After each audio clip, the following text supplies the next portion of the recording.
मनपूर्वक स्वागत। ज्येष्ठ मराठी लेखक कवी बी रघुनाथ यांच्या स्मृतीप्रीत्यर्थ गेली 32 वर्ष हा कार्यक्रम आपण साजरा करतो आहोत।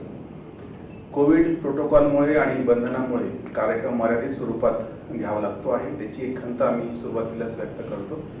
मागच्या वर्षी इतके पण लोक बोलवता आले नव्हते, पण यावेळेस परवानगी असल्यामुळे आपण किमान लोक तरी बोलू शकलो। ही आमची एक अडचण समजून घ्या, ही सुरुवातीलाच विनंती। मी आजच्या मान्यवर पाहुण्यांना विनंती करतो की त्यांनी बी रघुनाथ यांच्या प्रतिमेला पुष्पांजली अर्पण करावी आणि दीप प्रज्वलन करून कार्यक्रमास सुरुवात करावी। कार्यक्रमाच्या प्रमुख पाहुण्या कवयित्री अनुराधा पाटील, ज्यांना हा पुरस्कार आपण देणार आहोत, ते लेखक कवी मित्र किरण येले, नंदकिशोरजी कार्लीवाल, अजित दळवी सर यांना विनंती की त्यांनी दीप प्रज्वलनासाठी मंचावरती यावं। डॉक्टर आनंद निकाळजी।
ला त्यांचं निधन झालं।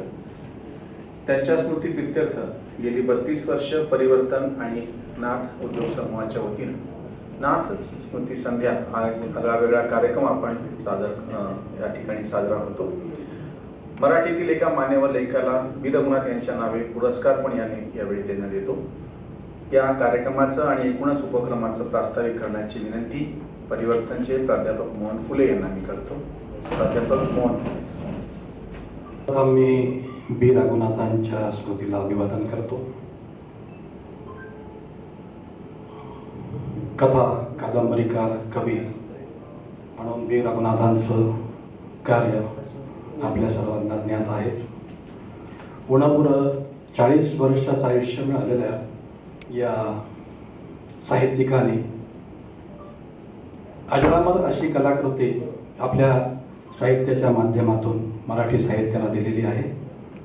नाथ उद्योग समूह आणि परिवर्तनच्या माध्यमातून बी रघुनाथ स्मृती संध्या आणि बी रघुनाथ पुरस्कार हा गेल्या 32 वर्षापासून सातत्याने आम्ही देतो आहोत। नाथ समूहाचे माननीय नंदकिशोरजी कागलीवाल, सुदेश कागलीवाल, त्याचप्रमाणे परिवर्तनचे अजित दळवी, सुनील देशपांडे, डॉक्टर आनंद निकाळजे, अनुया दळवी, नीना निकाळजे, या सर्वांच्या प्रयत्नाने गेल्या अनेक वर्षापासून या कार्यक्रमाचं सातत्य आपण टिकवून ठेवलेलं आहे. या निमित्ताने आजचे सर्व मान्यवर श्री किरण एले, त्याचप्रमाणे अनुराधाताई पाटील, त्याचप्रमाणे नंदकिशोरजी कागलीवाल, परिवर्तनचे सर्व सदस्य, आपण सर्व रसिक श्रोते इथे आलात. मी आपलं हार्दिक स्वागत करतो. CMIचे अध्यक्ष श्री जाजू साहेब इथे उपस्थित आहेत. त्यांचंही मी नाथ समूहातर्फे आणि परिवर्तनतर्फे हार्दिक स्वागत करतो. आणि पुढील कार्यक्रमाचं सूत्रसंचालन श्रीकांत उमरीकर यांनी करावं अशी मी त्यांना विनंती करतो.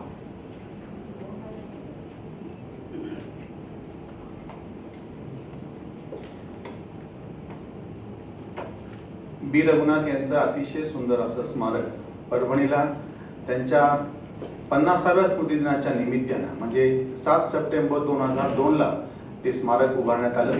कवी ग्रेस यांच्या हस्ते त्या स्मारकाचं अनावरण झालं. एखाद्या साहित्यिकाच्या नावानं स्मारक आहे, साहित्यिकासाठी उपक्रम होतो आहे आणि विशेषतः गेली 32 वर्ष परभणीला पण बी रघुनाथ महोत्सव गेली 17 वर्ष चालू आहे. या ठिकाणी 32 वर्षापासून बी रघुनाथांच्या स्मृतिप्रित्यर्थ कार्यक्रम होतो आहे. उपेक्षित जीवन जगलेल्या एखाद्या साहित्यिकासाठी इतकी वर्ष झाल्याच्या नंतरही लोक त्याची आठवण काढतात, त्याच्या साहित्यावर बोलतात. ही अतिशय आगळीवेगळी अशी घटना. आजच्या ज्या प्रमुख पाहुण्या आहेत त्यांचं स्वागत करण्याची विनंती नाथ समूहाचे नंदकिशोरजी कागलीवाल यांना मी करतो. अनुराधा पाटील यांनी त्यांचं या कार्यक्रमाच्या निमित्तानं त्या उपस्थित राहिल्या, त्यांचं स्वागत करावं.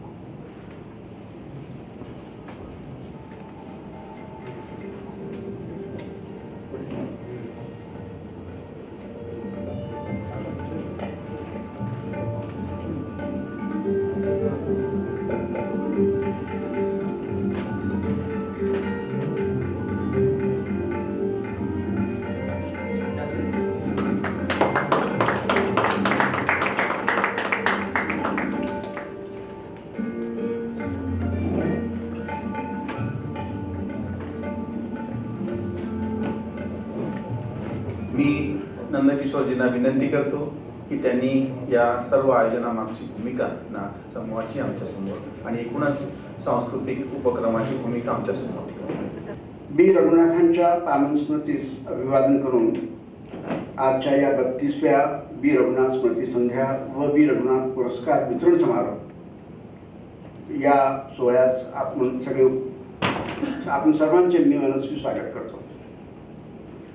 उद्योग जगतात काम करताना आपण समाजाचं काही देणं लागतो या भावनेतून या उपक्रमाची सुरुवात 32 वर्षापूर्वी झाली आणि सातत्याने हे उपक्रम चालू आहे.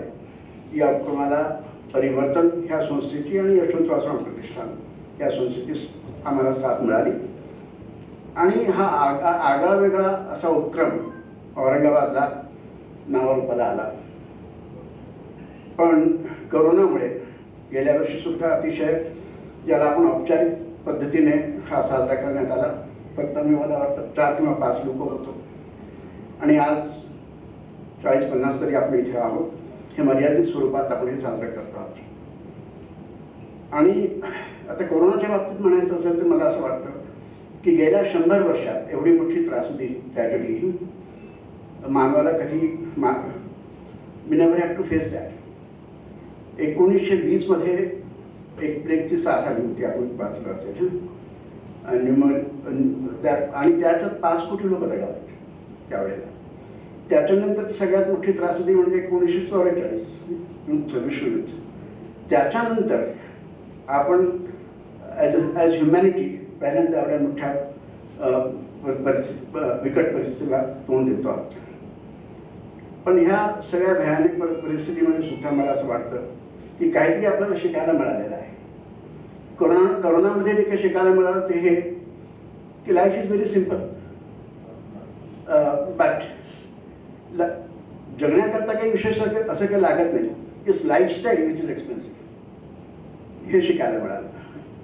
दुसरं जगण्याकरता सगळ्यात महत्त्वाचं म्हणजे मला असं वाटतं की ह्युमॅनिटी अँड होप. एक कुठेतरी मानवता पाहिजे आणि कुठेतरी उमेद पाहिजे, आशा पाहिजे. ह्या दोन गोष्टींची नितांत तशी गरज आहे. यावर्षीचा बी रघुनाथ पुरस्कार श्री किरण लेले यांच्या तिसरा गुळा म्हणजे गोळा या म्हणजे ग्रामीण भाषा असेल या कथासंग्रहास देताना आम्हाला अतिशय आनंद होत आहे. आपण आपले मनस्वी अभिनंदन संपूर्ण सभागृहाच्या मार्फत मी आपल्याला आपले अभिनंदन करतो. आजच्या कार्यक्रमाला ज्येष्ठ कवयित्री अनुराधा पाटील आपल्या सोहळ्यास आवर्जून उपस्थित आहेत. आपले मनस्वी धन्यवाद. आणि मला विश्वास आहे की या कोरोनाच्या संकटातून आपण लवकरच बाहेर पडू आणि पुढच्या वर्षी एक मोकळा श्वास आणि फार चांगल्याप्रमाणे आपण हा कार्यक्रम साजरा करू शकू. आपल्यातील माणुसकी, संवेदना आणि आशावाद हे कित्येक पटीने वाढलेले असेल ह्या कोरोनाच्यामुळे मी असं म्हणू शकेल. एवढं सांगून मी आपली रजा घेतो. पुन्हा आपण सर्वांचे मनस्वी स्वागत आणि धन्यवाद. ज्या लेखकांना, मराठी लेखकांना आपण यापूर्वी हा पुरस्कार दिलेला आहे त्यांची एक फक्त त्याच्यातली काही नावं मी तुमच्यासमोर ठेवतो, म्हणजे पुरस्कारची परंपरा किती मोठी आहे हे तुमच्या लक्षात येऊ शकेल.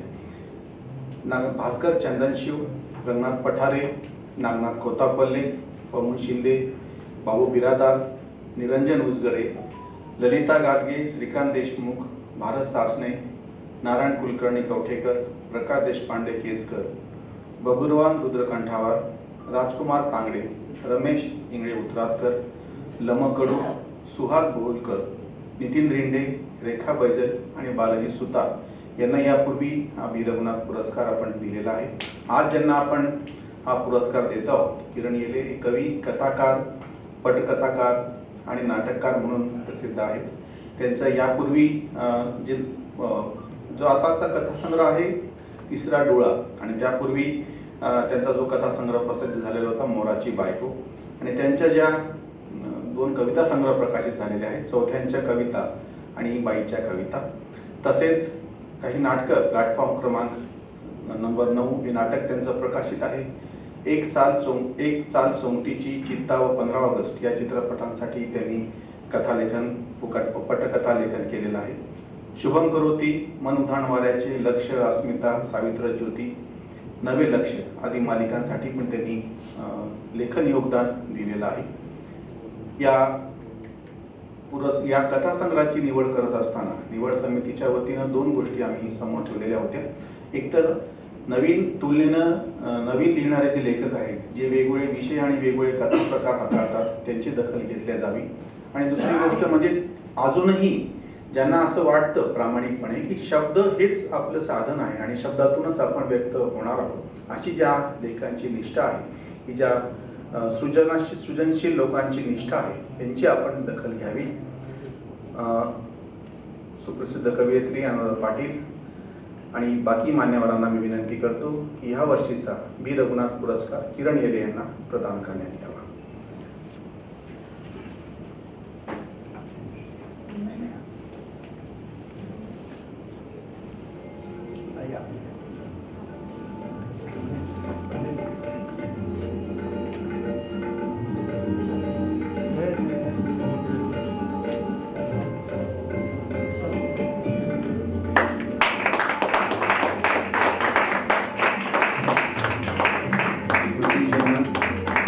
शाल, पुष्पगुच्छ, श्रीफळ आणि रोख रक्कम असं या पुस्तकाचं, या पुरस्काराचं स्वरूप आहे.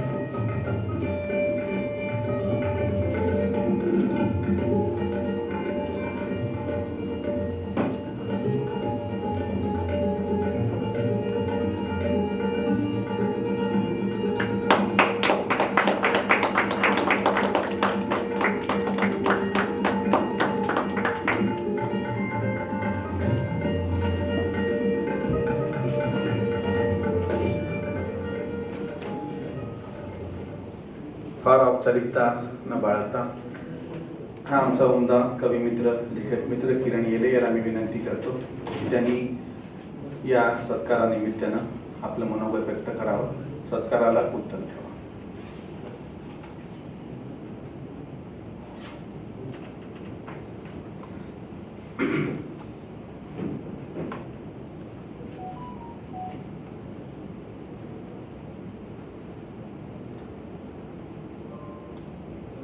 धन्यवाद. नाथ समूह परिवर्तन संस्था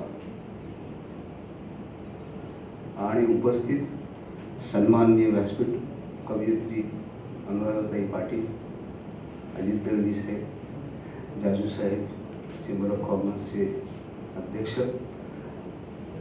निवड समिती, श्रीकांत उमरीकर, दासू वैद्य आणि आपण सगळेच आपले आभार.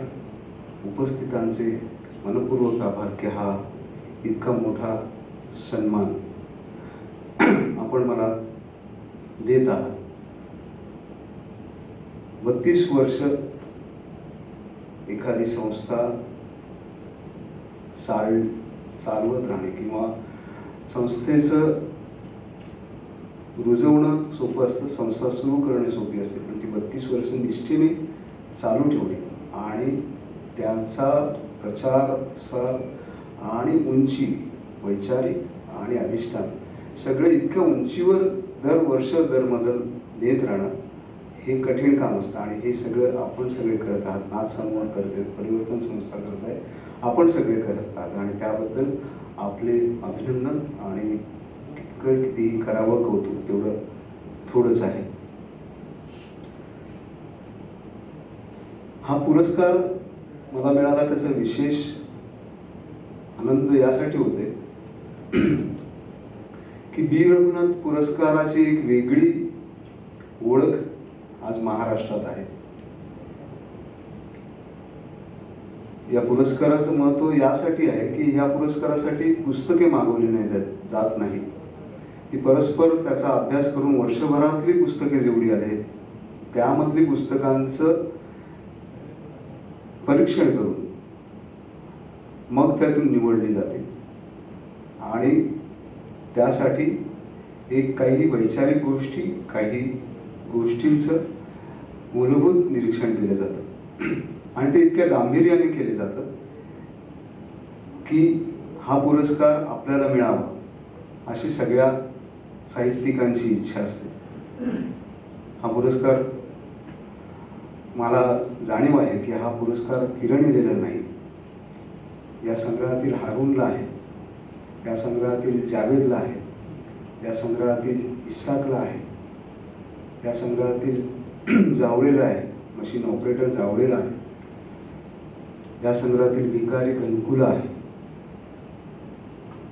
आणि त्यामुळे त्यांना तुम्ही हे ऐरणीवर आणले म्हणजे पुन्हा एकदा वाचकांपुढे त्यांना पुढे आणले, पुन्हा एकदा वाचकांना त्यांना वाचण्यासाठी, त्यांच्या जाणीवा जाणून घेण्यासाठी प्रवृत्त केले. त्याबद्दल मी तुमचे आभार मानतो.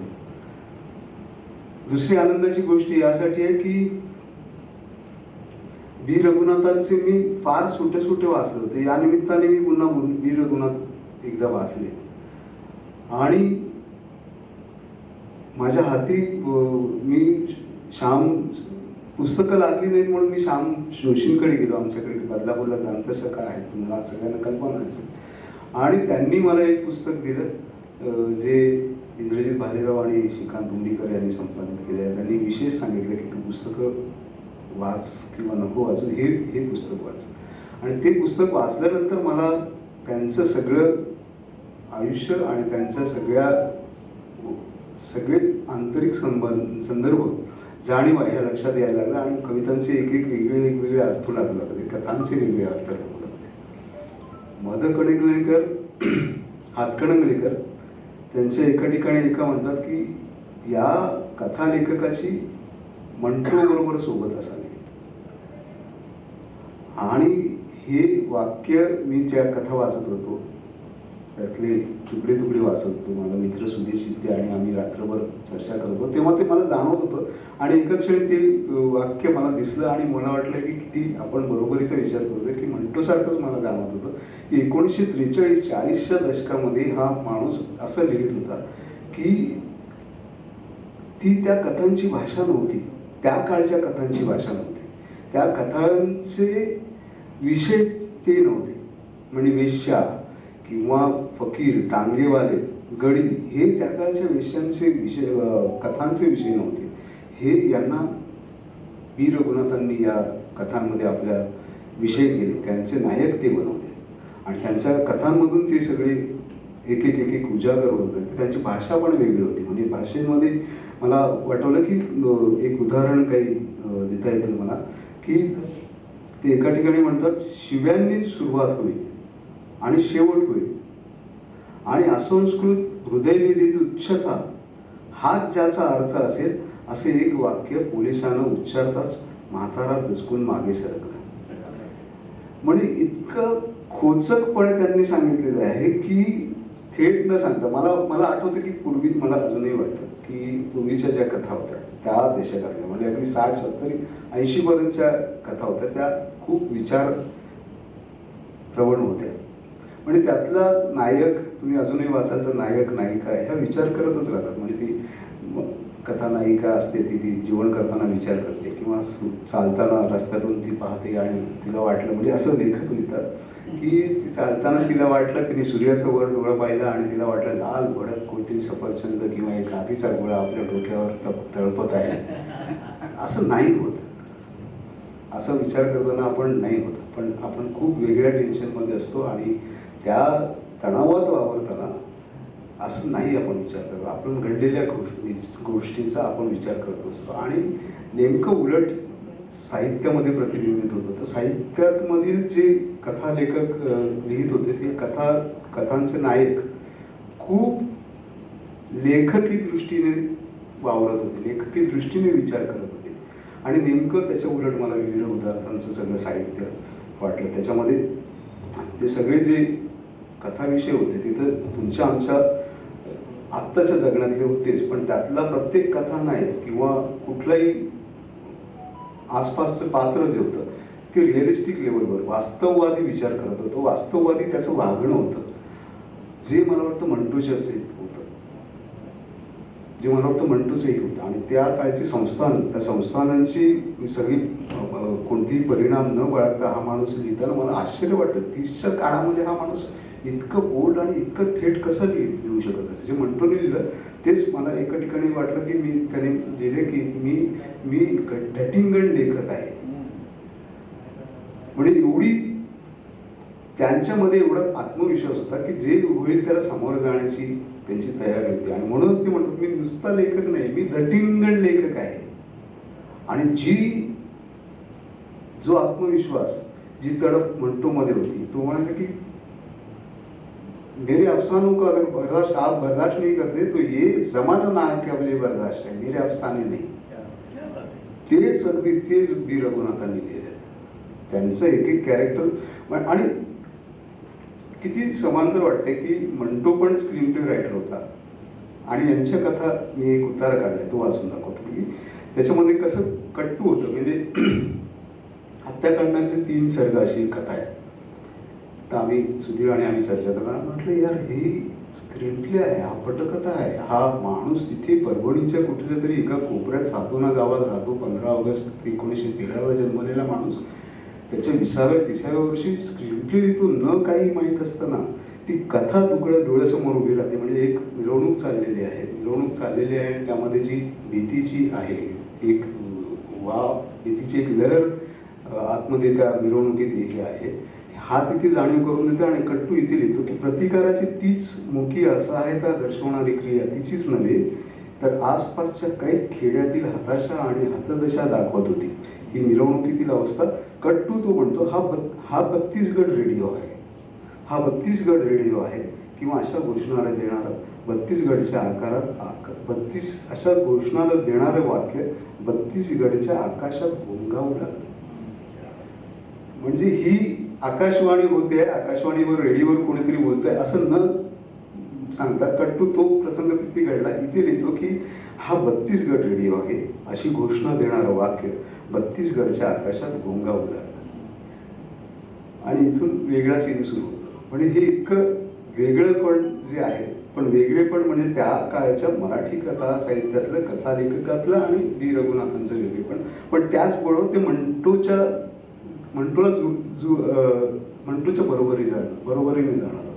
त्यामुळे मला वाटतं ते वाक्य जे हातकणंगलेकरांनी सांगितलं ते मला अगदी बरोबर वाटतं की मैं काली तख्ती पर सफेद चाक से लिखता इसलिए लिखता हूँ की काली तख्ती और नुमाया हो जाए म्हणतो. आणि तेच मला वाटतं काम बी रघुनाथांनी केलेलं आहे.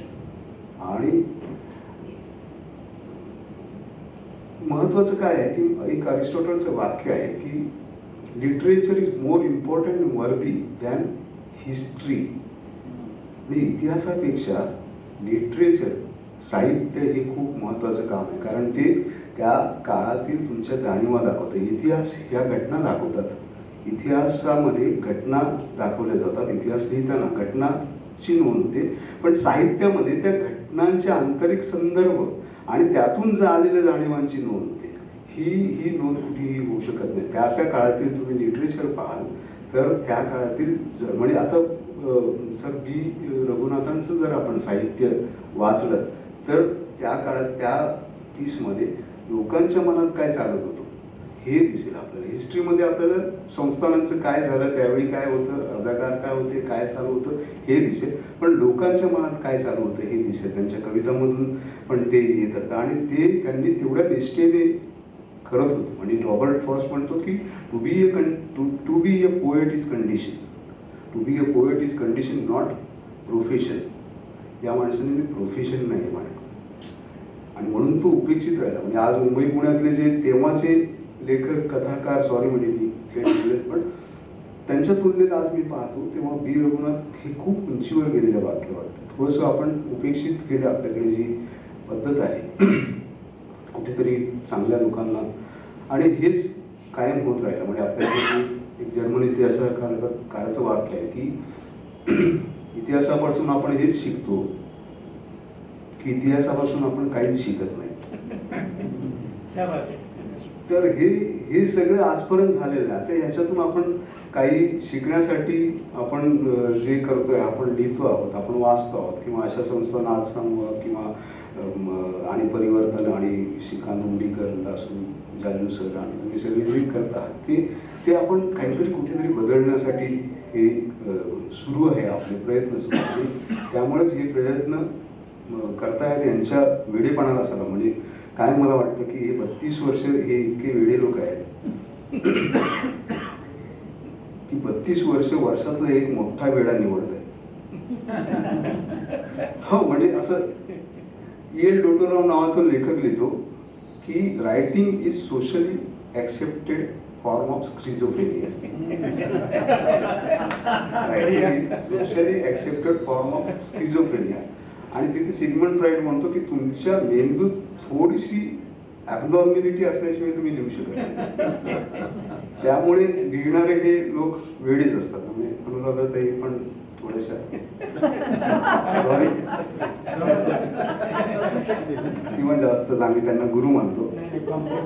आणि हे तर खूपच वेळे आहेत. नाथसमूह आणि परिवर्तन आणि हे लोक की काय वर्षभरातला एक मोठा वेळा निवडला त्याचाही ते सत्कार करतात. आणि त्याच्यापेक्षा आणखी वेळे म्हणजे काय, त्या वेड्याला ऐकण्यासाठी तुम्ही लोक किती वेळे असाल तुम्ही. बाहेर करोना आहे आणि तुम्ही ते सगळं बाजूला सरून, पण हे वेडे पण जे आहे ना हे तुम्हाला देतं. म्हणजे म्हणतोच हे वाक्य आहे की तुम्ही वेडे असाल तरच काहीतरी करू शकता. आणि हे आपल्यात वेड आहे, हे विधायक वेड आहे.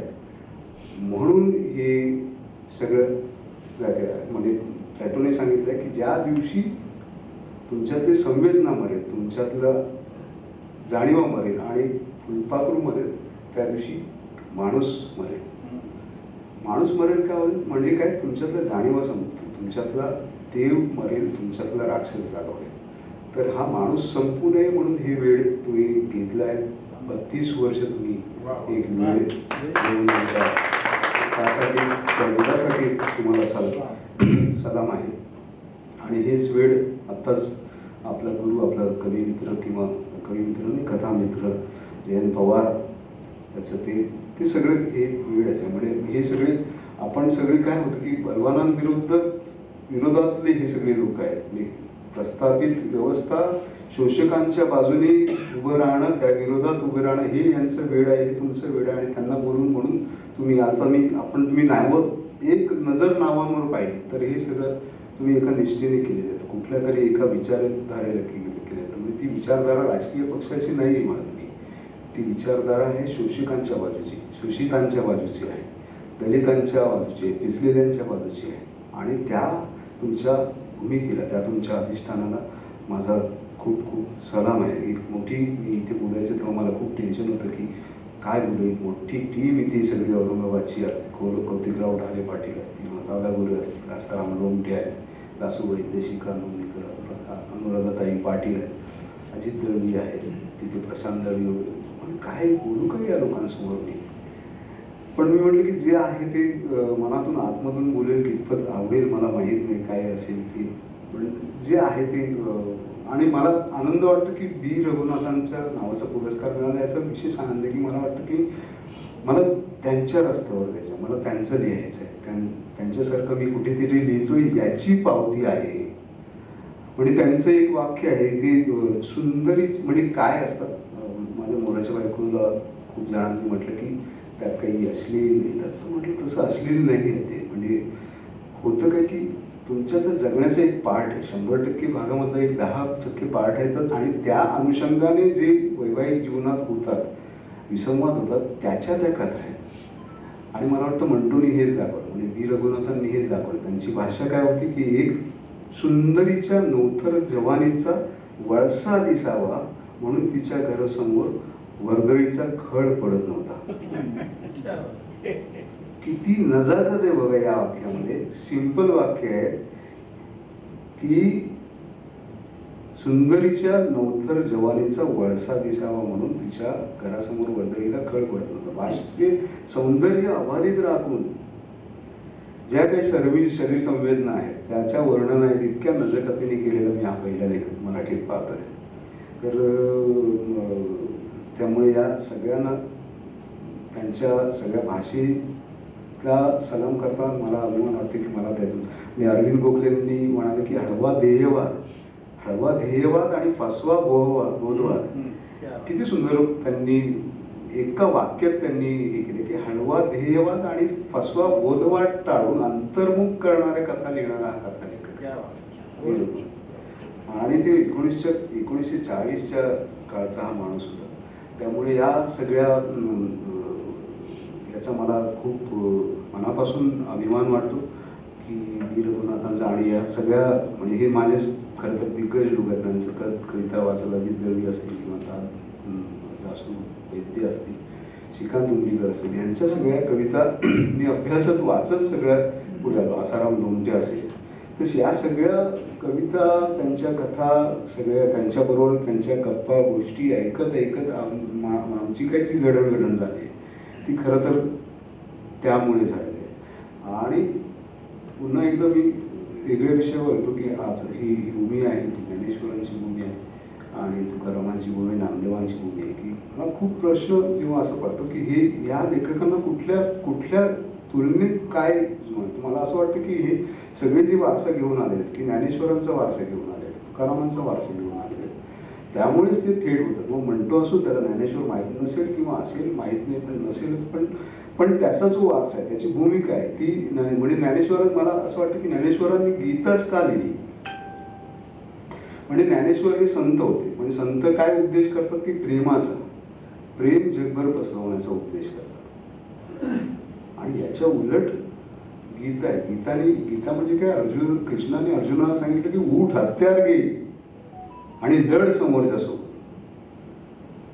मला प्रश्न पडायचा की आता ज्ञानेश्वरांनी उपनिषद का नाही सांगितले, वेद का नाही सांगितले, इतर गोष्टी, गीताच का, की उठ आणि लढ हे काय आहे. त्यांची भाषा खूप अप्रतिम आहे की खूप प्रेमळ आणि खूप नाजूक नजाकतीने लिहिली आहे. आणि नंतर आपण एकदा विचार केला की लक्षात येतो त्या काळचा तो काळ लक्षात येतं की ज्ञानेश्वरांना खूप त्रास सहन करावा लागला, आपल्या व्यवस्थेचा, आपल्या जातीय व्यवस्थेचा त्रास सहन करावा लागला.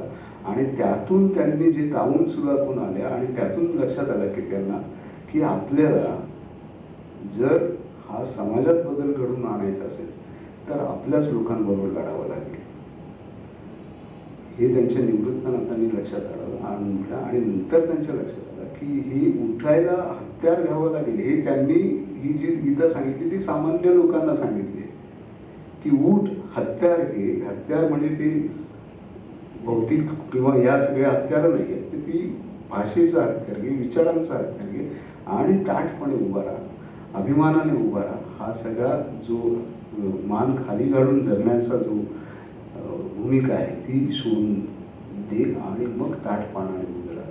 आणि तो संदेश त्यांचा मला वाटतं पसरवण्याचा प्रयत्न असावा. म्हणजे तुकारामांचं पण मला असं वाटतं की तुकारामांच्या वेळी आपल्या जी परिस्थिती आता दिसते की हा जो पुन्हा तुकारामांच्या अभंग गाथा बुडवल्या,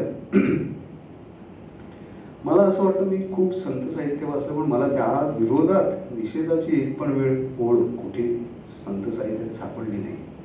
कुठल्याही संतांनी असेल तर मला जरूर कळवा, मला आवडेल.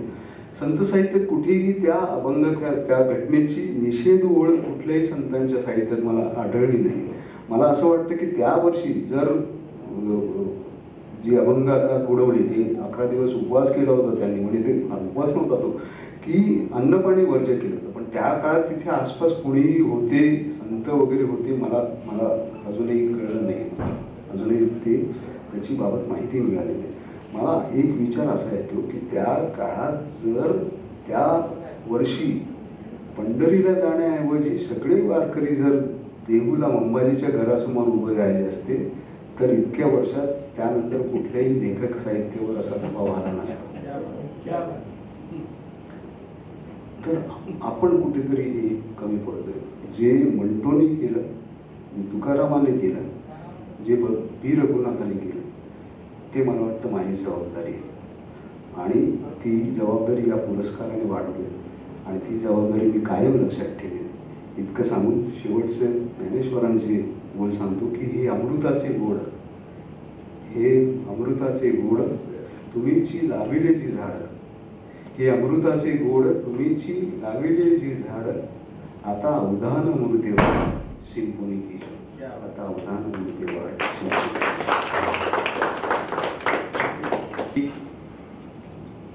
ज्यांच्या हस्ते हा पुरस्कार वितरण सोहळा तुमच्या साक्षीने संपन्न झाला त्या अनुराधाबाईंना मी विनंती करतो की त्यांनी या निमित्तानं आपलं मनोगत आमच्या समोर ठेवावं. अनुराधा पाटील.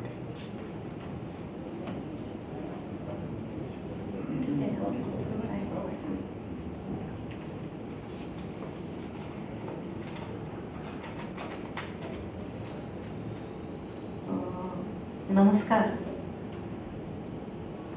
काही गोष्टी 1-2च मिनिटात मी आधी सांगते की या पुरस्कारासाठी तुमच्या हस्ते हा पुरस्कार द्यावा असं मला श्रीकांत पुंडरीकरांनी सुचवलं.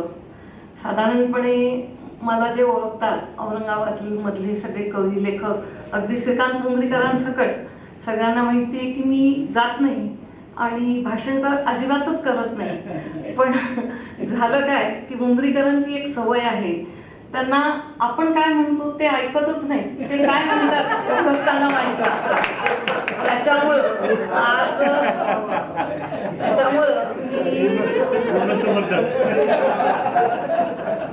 त्याच्यामुळं मी आज या व्यासपीठावर नाथ ग्रुप आणि परिवर्तनच्या मी पहिल्यांदाच आले आणि त्यामुळे मला थोडीशी जागा पण चुकल्यासारखं वाटतंय, नाही असं नाही. तर या पुरस्काराच्या याच्यासाठी मी हे करणार नाही, मी ते करणार नाही किंवा मी भाषण करणार नाही असं इतकं म्हणत राहिले. ते प्रत्येक गोष्टीला हो म्हणत गेले. नंतर तर मला असं वाटलं की मी घरी बसून लाक्षणिक अर्थाने पुरस्कार देईन आणि त्यालाही ते हो म्हणतील, पण असं झालं नाही. खरं तर रोज इतके चमत्कार घडतायत आपल्या देशात, ही वेळ आपल्याला काही दूर नाही की अशा गोष्टी आपल्याला करता येतील. की आपण समजा टेलिपॅथी आहे विज्ञानातली वगैरे, आजकाल असे दिवस आहेत की मी बोलते ते कळतंच, पण मी जे बोलत नाही ते पण कळतं. त्याच्यामुळं खूपच पंचायती होतात. तर तशी वेळ कदाचित येईल. रोज नवे नवे नवे नवे भयंकर शोध लागतायत.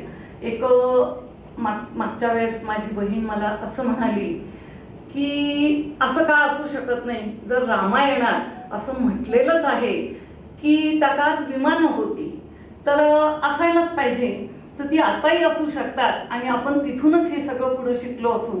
तर मी आत्ता म्हणाले तसं कोणत्याही गोष्टीला नाही म्हणायचं नाही. या 5-10 वर्षात असं आपण शिकल्यामुळं मी तिला मुकाट्याने मान हलवून सांगितलं की हो असू शकतं.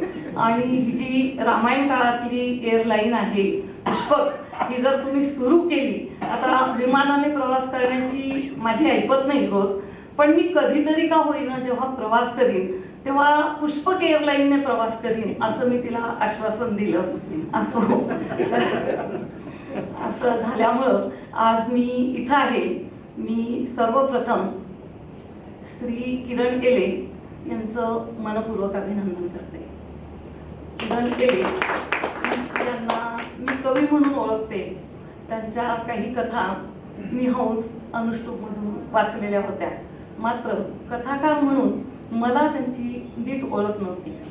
त्यांचा पुरस्कार प्राप्त तिसरा डोळा हा संग्रह मी गेल्या 3-4 दिवसात वाचला.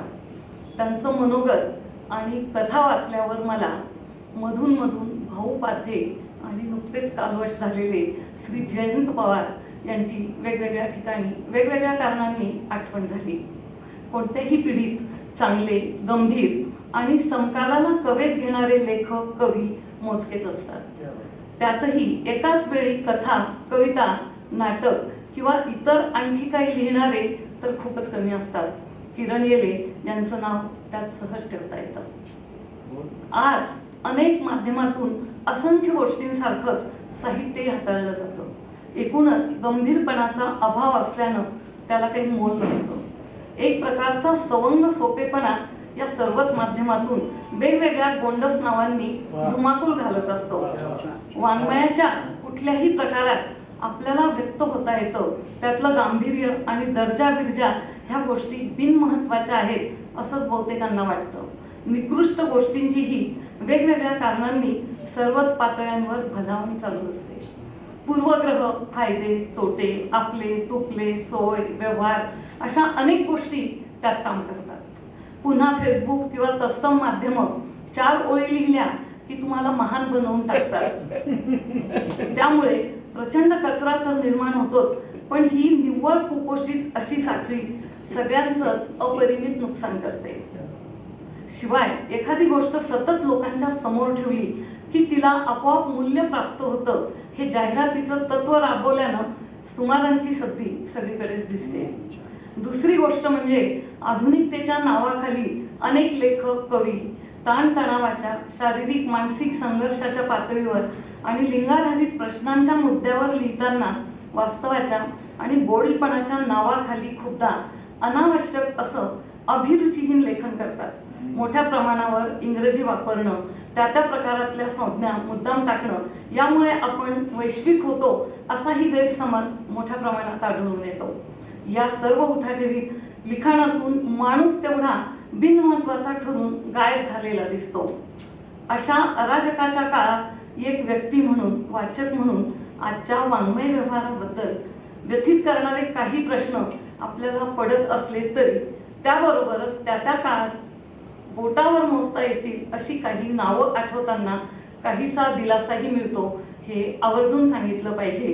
जसं आजच्या कथेच्या बाबतीत बोलावं तर स्वतः किरण एले, किरण गुरव, आसाराम लोमटे, बालाजी सुतार, मोनिका गजेंद्र गडकर किंवा आणखी काही अशीच नावं असतील, पण श्याम मनोहर, जयंत पवार, रंगनाथ पठारे किंवा राजन गवस यांच्यानंतरची श्री किरण एले यांची ही पिढी महत्वाचं लिखाण करते हे लक्षात येतं. श्री किरण एले स्वतःच म्हणतात तसं ज्यांना सांगायचं असतं पण लिहिता येत नाही त्यांचं सांगणं परकाया प्रवेश केल्यासारखं एले आपल्यापर्यंत घेऊन येतात. चेहरा नसलेल्या आणि त्यांची इतरांना दखलही नसलेल्या अशा एका मोठ्या विशाल जनसमुदायाचं जगणं कोणत्याही काळात अवघडच असतं आणि त्यांना उद्ध्वस्त होत जाताना हताशपणानं पाहणं ही गोष्ट हादरून टाकणारी असते. माणूस म्हणून स्वतःचाच निषेध करावा तेवढा थोडा या जाणीवेच्या सुया टोचत राहतात. श्री किरण येले यांनी ही समज, ही जाण अगदी अचूक आहे आणि सहृदयता त्यांचं बोट धरून चालते हे चित्र अनोखं आहे असं मला वाटतं. समाज व्यवस्थेला ज्यांचं देणं घेणं नसतं असे रस्त्यावर जगणारे लोक फार थोड्या लोकांच्या लिहिण्याचा भाग होतात आणि भावनिक मानसिक स्तरावर त्यांच्याशी जोडलं जाऊन त्यांच्यापर्यंत स्वतःच पोहोचणारे तर आणखीच कमी असतात. मी ऐकलंय की मधल्या कोरोनाच्या या भीषण काळातही श्री किरण येले या सर्वांसाठी धडपडत होते. अनेक बाजूंनी उद्ध्वस्त होत असलेल्या त्यांच्या जगण्याला हातभार लावत होते. ज्यांच्या जगण्या मरण्याला या व्यवस्थेत काहीच मोल नाही, कसली जागा नाही, त्यांच्यासाठी नाक्यावर उभा राहणारा हा माणूस लढतो. त्याची संवेदनशीलता साहित्यापुरती मर्यादित न राहता जनांचा प्रवाह चालला म्हणत त्यात सामील होते ही दुर्मिळ आणि माणूस म्हणून त्याला गोष्ट आहे. आजच्या स्वतः पलीकडे एक नजरही इकडे तिकडे न टाकणाऱ्यांच्या आत्मकेंद्रित काळ ही खूप मोठी गोष्ट आहे. त्यासाठी त्यांना मनापासून धन्यवाद दिले पाहिजेत. ज्यांना स्वतःच्या जगण्याबद्दल लिहिता येत नाही त्यांच्यासाठी मी लिहितो असं म्हणणाऱ्या या उमद्या लेखक आणि कवीला पुढच्या वाटचालीसाठी मी मनापासून शुभेच्छा देते आणि थांबते. अनुराधाबाईंचं भाषण आणि तिला तुम्ही दिलेला प्रतिसाद यावरूनच सिद्ध होतं की मी त्यांना एवढा आग्रह का केलेला आहे. त्या खरंच कुठे जात नाही. त्याचं दुसरं एक कारण आहे, त्या कबूल करणार नाहीत शाहीर, की इतकी औपचारिकता आणि इतकी कृत्रिमता आणि इतका बजबज देखावेपणा त्या कवी संमेलनात पण जात नाहीत. म्हणून आम्ही आग्रह धरला की तुम्ही आज 4च कवी आहेत, तुम्ही कविता वाचा. त्यांचे खरंच मनपूर्वक धन्यवाद. पहिला कार्यक्रम इथे संपतो आहे. शिव फाळकेंना विनंती करतो की त्यांनी आभार मानावे आणि त्यानंतर लगेच आपण कवी संमेलन घेऊ. धन्यवाद श्रीकांतजी. सर्वप्रथम हा कार्यक्रम गेल्या 32 वर्षापासून जो सातत्याने सुरू आहे आणि ज्यांच्या संकल्पनेतून हा कार्यक्रम सुरू झाला ते नाथ ग्रुपचे अध्यक्ष श्री नंदकिशोरजी कागलीवाल यांचे मी आभार मानतो. परिवर्तनचे आमचे ज्येष्ठ मार्गदर्शक प्राध्यापक अजित दळवी सर, आनंद निकाळजे यांचे मी आभार मानतो. आजचे सत्कारमूर्ती श्री किरण येले आणि आजच्या प्रमुख पाहुण्या अनुराधाताई पाटील हे हा पुरस्कार स्वीकारण्यासाठी आणि पुरस्कार देण्यासाठी ताई इथे आल्यात. या दोन्ही मान्यवरांचे मी आयोजकांच्या वतीने आभार मानतो. CMIचे जावी सर आज इथं आवर्जून उपस्थित राहिले. CMIची जी सगळी कार्यकारिणी इथली मंडळी जी आहे कर्मचारी यांनी आम्हाला या कार्यक्रमाच्या यशस्वीतेसाठी जे सहकार्य केले त्यांचे मी आभार मानतो. पुरस्कार निवड समिती जी आहे त्यावरती आमचे मित्र दासू वैद्य सर, श्रीकांतजी यांनी आणि प्राध्यापक अजित दळवी सर यांनी अतिशय उत्कृष्टपणे कार्य केले. ते नेहमीच आमचं मार्गदर्शन करत असतात आणि हे जे सर्वात महत्त्वाचं कठीण टास्क आहे ते पूर्ण करत असतात. त्यांचे मी आभार मानतो. नाथ ग्रुपचे आमचे व्हाईस प्रेसिडेंट संतोषजी यांचं मार्गदर्शन आम्हाला सतत लाभत असते. ते आमच्या पाठीशी सातत्याने उभे असतात. त्यांचे मी आभार मानतो. आणि या कार्यक्रमाच्या यशस्वीतेसाठी नाथ ग्रुप आणि परिवर्तनचे इतरही सर्व सहकारी जे सातत्याने कार्य करीत असतात त्या सर्वांचे मी आभार मानतो. आणि सगळ्यात महत्त्वाचं म्हणजे हा अट्टास ज्या तुमच्यासाठी चाललेला आहे, त्या रसिकांसाठी चाललेला आहे, त्या रसिकांचे मी मनपूर्वक आभार मानतो. धन्यवाद. यानंतर कवी संमेलनाचा कार्यक्रम लगेच सुरू होणार आहे. पुढच्या कार्यक्रमाची सूत्र श्रीकांतजी सांगतो. मोठा कार्यक्रम औपचारिक स्वरूपातला असतो ज्याच्यासाठी नेहमीच अनुराधाबाई नकार देतात. तसंच कवी संमेलनाची पण गोष्ट आहे. खूप कवी आहेत आणि रांगेनं कवी एक एक कविता आपली म्हणण्यासाठी कशी मरमर करत आहेत आणि कविता म्हणल्याच्या नंतर निघून जात आहेत. अशी जिथे परिस्थिती असते त्यांनी कायमच कवी संमेलन टाळलेली आहेत. खरं तर आता ह्या कवी संमेलनाचा जो फोटो जेव्हा केव्हा कुठे व्हायरल होईल त्याच्यानंतर बरेच संयोजक मला शिव्या घालतील की बाबा तू कसं काय अनुराधाबाईंना तयार केलं, आम्ही म्हटलं तर त्या येत नाहीत कार्यक्रमाला. मी तुमचे पण विशेष धन्यवाद यासाठी मानतो की बाहेरची अडचण आहे, पाऊस आहे, करोना आहे आणि आपण अतिशय मोजके लोक बोलवले. खरं तर लोक बोलवले नव्हतेच, फक्त आपले अगदी जवळचे जे लोक आहेत त्यांना सांगितलेलं होतं. या कवी संमेलनाची सुरुवात ज्या वीर रघुनाथांच्या नावानं आपण हा कार्यक्रम करतो आहे, त्यांच्या एका मी कवितेनं करतो. आज कुणाला गावे ही त्यांची लोकप्रिय कविता आहे. त्या स्मारकावरती परभणीला जे स्मारक केलेलं आहे त्या ठिकाणी ती कोरून ठेवलेली आहे. त्याच्या बाबतीतली एक ओळ बोरकरांची एक मला फार नेहमी आवडते, म्हणून ती आधी ठेवतो आणि बी रघुनाथांची कविता हे करतो. बी रघुनाथ यांचं देहावसान झालं 7 सप्टेंबर 1953ला. त्या दिवशी अमावस्या होती, पोळा होता. आणि त्यांच्या स्मृतीप्रित्यर्थ जेव्हा हे स्मारक 1 कोटी रुपये खर्च करून शासनाने उभं केलं, ग्रेस यांच्या हस्ते त्याचं उद्घाटन झालं. त्या दिवशी पण अमावस्याच होती. 7 सप्टेंबर आणि अमावस्या एकदाच आलं होतं 50 वर्षाच्या नंतर.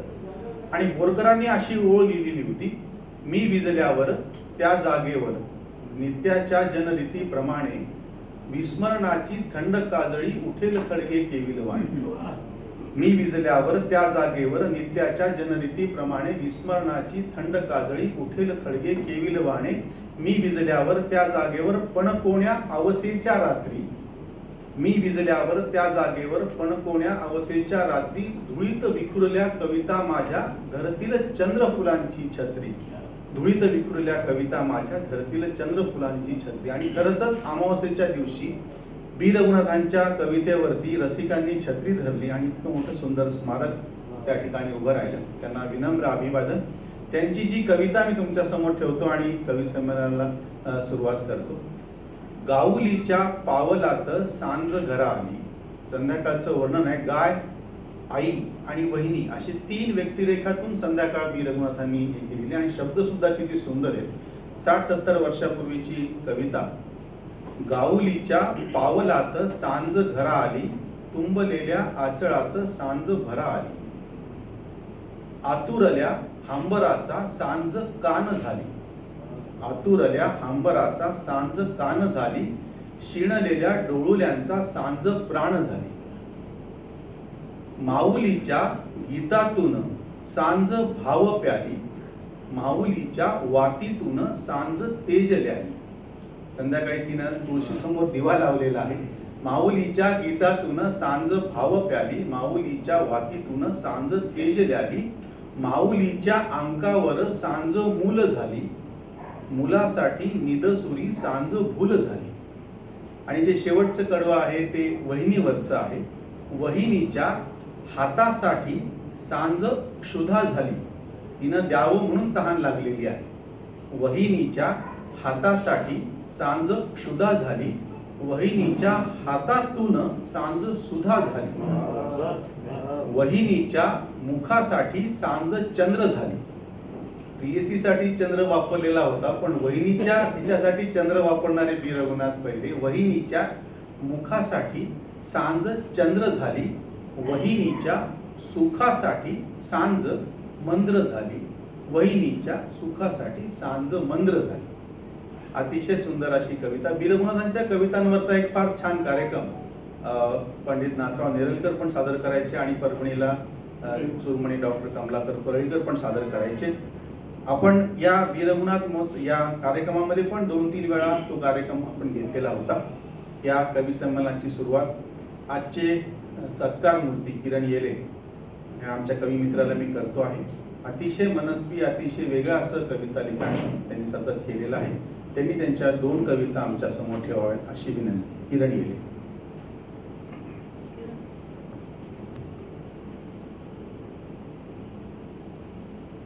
शोलेच्या कविता असा काही कविता आहेत, त्यातल्या 2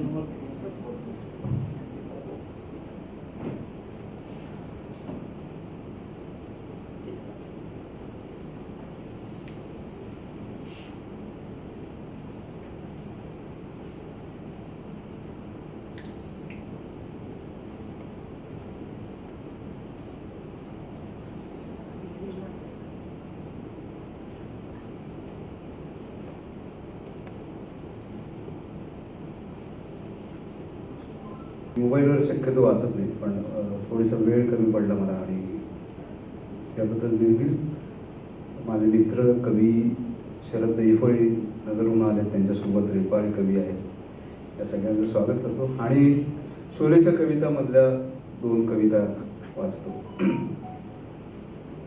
इतना सन्नाटा क्यों है भाई, इतना सन्नाटा क्यों है भाई, इतना सन्नाटा क्यों है भाई, एक हंगल विचारतोय तुम्हाला. इतना सन्नाटा क्यों है भाई, एक हंगल विचारतोय तुम्हाला. त्याचा मुलगा मरून पडलाय तुमच्या पुढ्यात, त्याचा मुलगा मरून पडलाय तुमच्या पुढ्यात आणि भीती पसरली आहे तुमच्या मणक्यात. त्याचा मुलगा मरून पडलाय त्याच्या पुढ्यात, आपण भीती पसरली आहे तुमच्या मणक्यात. तुम्ही गप्प, तुम्ही गप्प. कुणी गावातल्या कोवळीकतेचा खून झाल्याच्या धक्क्याने, कोणी गावातल्या कोवळीकतेचा खून झाल्याच्या धक्क्याने, कोणी हंगलला काय सांगावे या विचाराने, आणि कुणी आपल्या मुलावरही हा प्रसंग तर येणार नाही या भीतीने. तुम्हा सगळ्यांच्याच मनात दहशत आहे, तुम्हा सगळ्यांच्याच मनात दहशत आहे गब्बरने पाठवलेल्या संदेशाची. रामगढ़ के वासियों देख लो, रामगढ़ के वासियों देख लो ठाकुर की बातों में आकर गब्बर से टकराने का अंजाम. अगर अब भी तुम सीधे रास्ते नहीं आए तो रामगढ़ की हर अंगत में मौत नाचेगी. समोर पडलेलं प्रेत आता तुम्हाला अहमद वाटत नाहीये, गब्बरचा भयानक संदेश वाटतोय. भीती वाटते तुम्हाला अहमदची. इतना सन्नाटा क्यों है भाई, अंगल विचारतोय कधीपासून. गब्बर झाडतोय कधीपासून गोळ्या प्रार्थना सभेत प्रार्थना करणाऱ्यांवर, प्रभात काळी मॉर्निंग वॉक करणाऱ्यांवर. तुम्ही गप्प, तुम्ही गप्प. आणि म्हातारा अंगल सारखं विचारतोय इतना सन्नाटा क्यों है भाई. त्याला माहित आहे, त्याला माहित आहे समोर अहमद मरून पडलाय गोळी लागून, पण तुम्ही ते सांगावं ही इच्छा नाही आहे त्याची. त्याला माहित आहे समोर अहमद मरून पडलाय गोळी लागून, पण तुम्ही ते सांगावं ही इच्छा नाही आहे त्याची. अहमद जिवंत व्हावा, अहमद जिवंत व्हावा ही सुद्धा इच्छा नाही आहे त्याची. फक्त तुम्ही जिवंत व्हावं एवढीच इच्छा आहे त्याची. फक्त तुम्ही जिवंत व्हावं एवढीच इच्छा आहे त्याची. आणि बोलणं हे तर जिवंतपणाचं लक्षण आहे, आणि बोलणं हे तर जिवंतपणाचं लक्षण आहे. म्हणून तो सारखं विचारतोय इतना सन्नाटा क्यों है भाई. अजूनही वेळ गेली नाहीये, अजूनही वेळ गेली नाहीये, बोला. नाहीतर तुम्ही बोलत नाही हे पाहून शेवटी अंगल म्हणेल इन्न इलाये वयन्ना इडी आहे राजहून. आणि मग तुम्हाला मृत घोषित करावं लागेल, मग तुम्हाला मृत घोषित करावं लागेल. दूसरी कविता है, कितने आदमी थे, कितने आदमी थे, एक ही था हुजूर. वो एक और तुम दो, फिर भी इतनी गोलियां चलाई. डर था सरदार, डर था सरदार, साला इतने जल्दी मरते नहीं ऐसे लोग. मतलब वो मर गया, मतलब वो मर गया. तुमने ठीक से देखा. हाँ हाँ मालक, नीट बघितलं तो मेलाय आणि मगच बाईकवरून पळालो. मग माधवच्युतानो हा टीव्हीवर बोलतोय तो कोण आहे. तो दुसरा आहे सरदार, तो दुसरा आहे सरदार. मग त्याचा आवाज तसाच कसा येतोय, त्याच्यासारखाच कसा येतोय, आणि तो तेच कसं बोलतोय.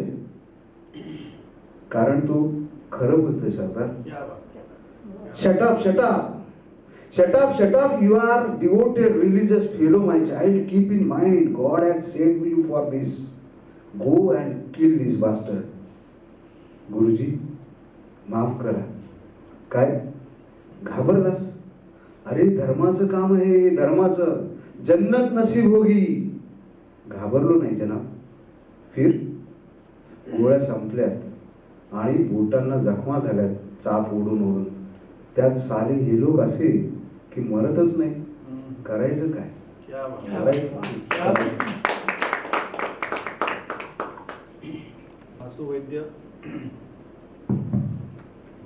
दासू वैद्य यांना मी विनंती करतो की त्यांनी त्यांच्या 2 कविता आमच्या समोर ठेवाव्यात.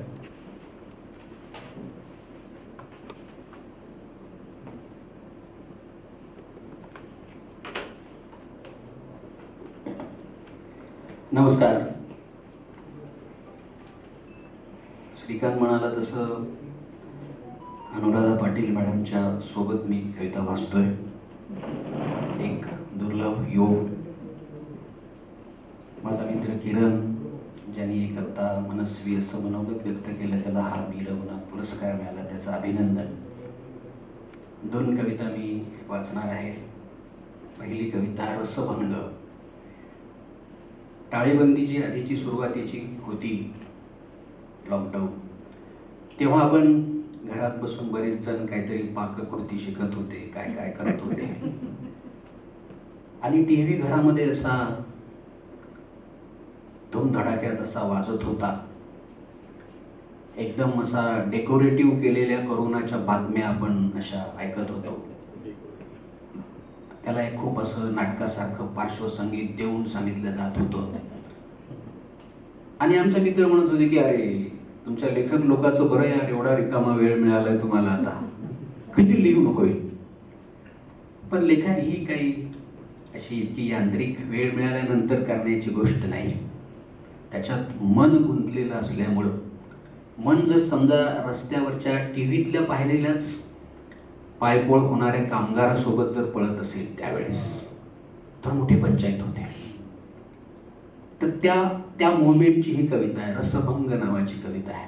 तर त्यावेळेस तुम्ही तुमच्या सगळ्यांनी आपण पाहिलं की ते कामगार, ते काय जे काय रस्त्यावर जे सगळं चाललं होतं, आपल्या टोल नाक्याच्या सगळ्या टोल नाक्यांना जोडणारे जे चकचकीत गुळगुळीत रस्ते आहेत ते असे भरून वाहत होते. तर तो सगळा अनुभव असणारी ही रसभंग नावाची कविता आहे. असं कोण लागलंय तुमच्या पाठी, म्हणून आमच्या सुजलाम सुफलाम संस्कृतीवर पायाचे धब्बे उमटवत चालताय महामार्गावर. असं कोण लागलंय तुमच्या पाठी, म्हणून आमच्या सुजलाम सुफलाम संस्कृतीवर पायाचे धब्बे उमटवत चालताय महामार्गावरून. गतीच्या गुंगीत पेंगुळलेले मुलायम महामार्ग दचकले ना तुमच्या खरबरीत पावलांच्या स्पर्शानं. गतीच्या गुंगीत पेंगुळलेले मुलायम महामार्ग दचकले ना तुमच्या खरबरीत पावलांच्या स्पर्शानं. तुमचं सहकुटुंब पर्यटन शेंदूर होऊन उतरलं मंगलगान गाणाऱ्या गळ्यात. तुमचं सहकुटुंब पर्यटन शेंदूर होऊन उतरलं मंगलगान गाणाऱ्या गळ्यात. तुमची पायपोळ झाली त्यापेक्षा आमचा रस्ता झाला अस्वच्छ.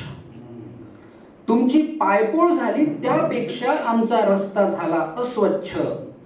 तुमच्या अनवाणी पायाची कनवाळू चर्चा करणाऱ्यांनी पायाखालच्या चकचकीत रस्त्याबद्दल कौतुकाचा चकार शब्द नाही उच्चारला.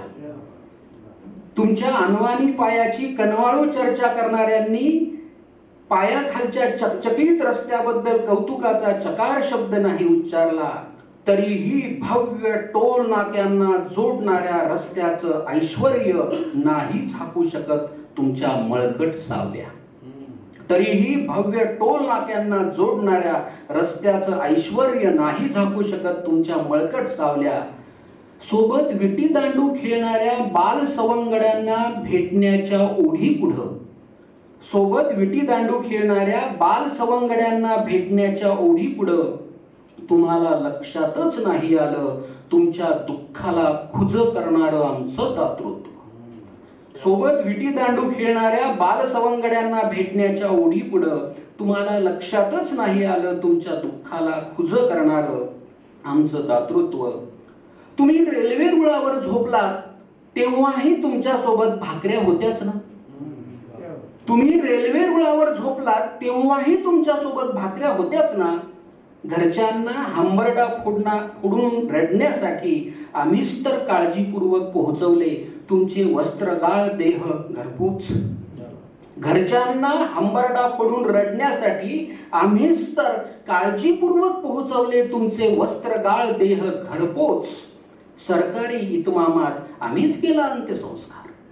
सरकारी इतमामात आम्हीच केला अंत्यसंस्कार. गावाकडे परतण्याचे तुमचे मागास मनसुबे येतात आडवे आमच्या अंतराळी गतिमान प्रवासात. गावाकडे परतण्याचे तुमचे मागास मनसुबे येतात आडवे आमच्या अंतराळी गतिमान प्रवासात. म्हणूनच हट्टी म्हातारबाच्या खेड्याकडे चलाची आम्ही केली यथेच्छ टवाळी. म्हणूनच हट्टी म्हातारबाच्या खेड्याकडे चलाची आम्ही केली यथेच्छ टवाळी. साबणाने सतत हात स्वच्छ धुवायला सांगितले तर प्यायला पाणी मागता.